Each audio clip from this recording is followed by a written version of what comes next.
Welcome to another episode of Heliocentric Contradictions, where we take a couple of things that these heliocentric enthusiasts claim to believe and kind of look at them from a different perspective. So this picture that I have here on my desktop, this is a picture that I took the other day just down a long hallway. And I put it up on my Facebook, put it up on my Instagram, just kind of joking, saying that heliocentric enthusiasts are kind of like, hey, look, now I'm going to walk up this hallway and go over the curvature, of this long hallway. And, nobody really says that, but that's just the idea that, it sounds like that's what they believe. They might as well, because they say that they saw boats going over curvature, when in actuality we'll sit here and explain to them why they didn't see any boats go over curvature, because the way our eyes work, everything just shrinks into the vanishing point. So I put that out there, and I even showed a guy that I've been talking with for the last, couple days about these things. And he's doing his research and all that. But we got into, I showed him this picture. I'm like, so what do you think about that?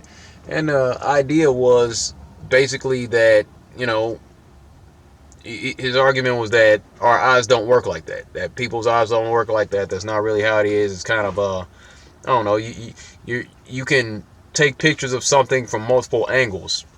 I was talking about pictures of the Earth from space, talking about how different angles can show different things or different colors about these. I'm like, so you're telling me that a different angle can make the United States look like it's taking up a quarter of the whole globe in one picture, and then it's kind of like small and green on another one? But I don't know, what I'm getting from this is that some individuals have the idea that we should not so much rely on our five senses, like that's kind of what science teaches us, that we can't trust our five senses, our sight being one of those things, that we need some sort of external measuring apparatus to tell us what we see. Okay, let's go ahead with that then. Since we can't rely on the way that our eyes work to tell us what we're seeing, let's go ahead and use some of the things that the heliocentric enthusiast community proclaims to believe. Now, as I always start when talking about the moon, because we're going to talk about the moon a little bit, I'll tell you that a quick Google search shows you that the moon is supposedly 239,000 miles away from the Earth, supposedly. Okay, that's fine. And Google's a trusted source. Another trusted source I have here on my screen is from Google Earth, where I'm showing over the city of Seattle, Tacoma, in the local area. And what I want to point out on Google Earth is they actually have a device to measure how high you are. So what you should be seeing right here is, from this angle, is showing 46,909 feet above the surface of the Earth. You go up a little bit more, it's showing you, okay, you're 41.13 miles up from the surface of the Earth. Okay, that's our eye altitude, as presented by Google Earth. Okay, so Google's trusted, tells us 239,000 miles away. Google Earth tells us that, well, hey, this is our eye altitude, and we should be able to trust that to show us, what we should be seeing if we're at a proper distance from the Earth. Okay, cool. So let's look at some other things that supposedly are trusted in the heliocentric enthusiast community. How about these official pictures from NASA? Now let's pull up one of these and do a quick comparison.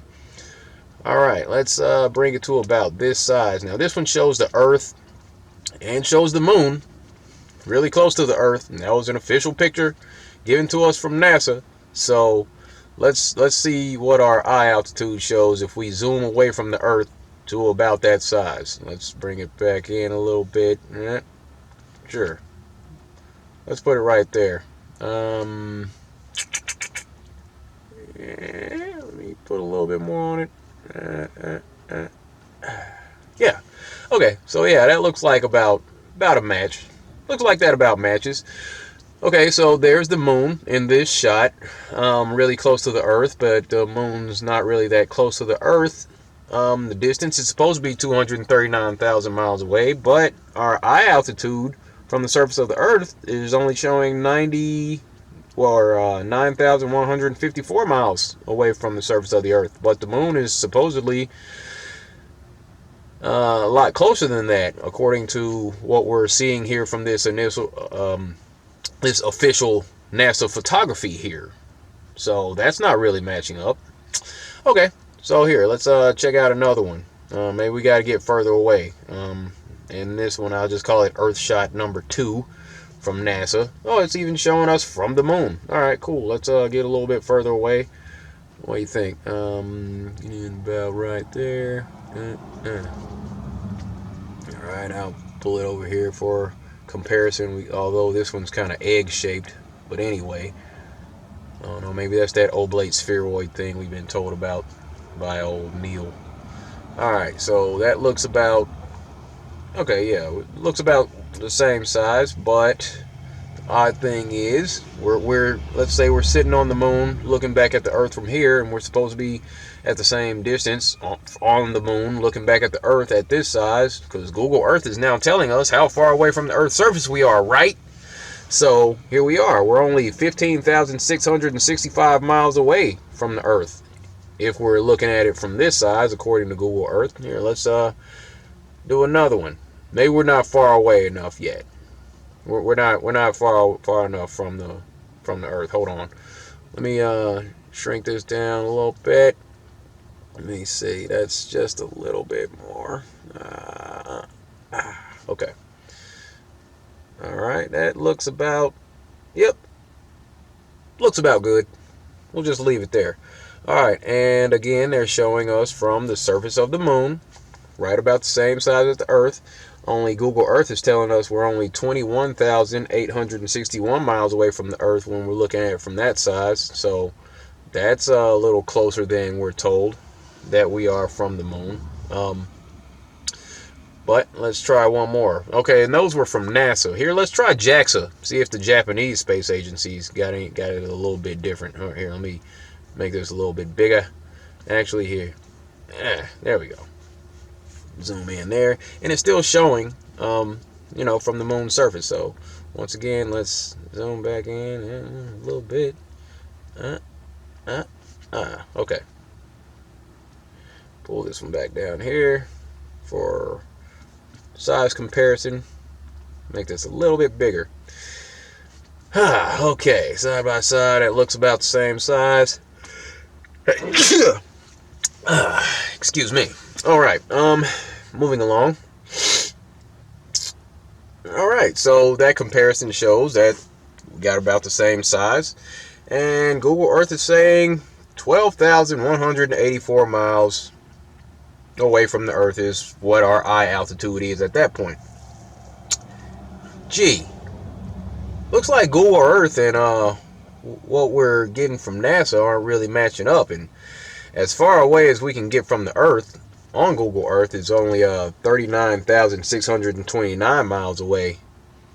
But you can still see the Earth pretty well from that distance. Now, even then, we're still missing about 200,000 miles distance there. So if the Earth is really 239,000 miles away, like we're told by Google and the trusted scientific community, that should be reflected in some of these official pictures in comparison to what we're getting from Google Earth, another trusted source. But no, that's not what we're seeing, because I'm gonna go ahead and guess from what we're seeing in Google Earth here, if we can back up another 200,000 miles from the Earth's surface, which we can't in Google Earth, I'm pretty sure the size that the Earth would look kind of like one of those stars in the background on this Google Earth animation.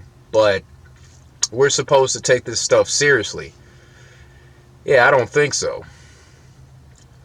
Anyway, just wanted to give you something to think about as far as these contradictions in this whole globe Earth model. The technology that we're being provided to tell us how far away from Earth we should be isn't quite matching up with these pictures that we've gotten of, these folks out on the moon, out in space, looking back at the Earth. It's ridiculous. It's ridiculous. So, yeah, I just wanted to go ahead and put that out there for you. So, yeah, these are things that you can do for yourself. Do some screenshots of some pictures that are supposedly official, and then pull up Google Earth and do your own comparison. Look at the eye altitude and see if anything starts to match up for you. But you saw it here. It's not going to match up. So, that's all I got for this one. Thanks for tuning in. Be good to each other. Take care. Stay flat. I'll see you next time. Thank you.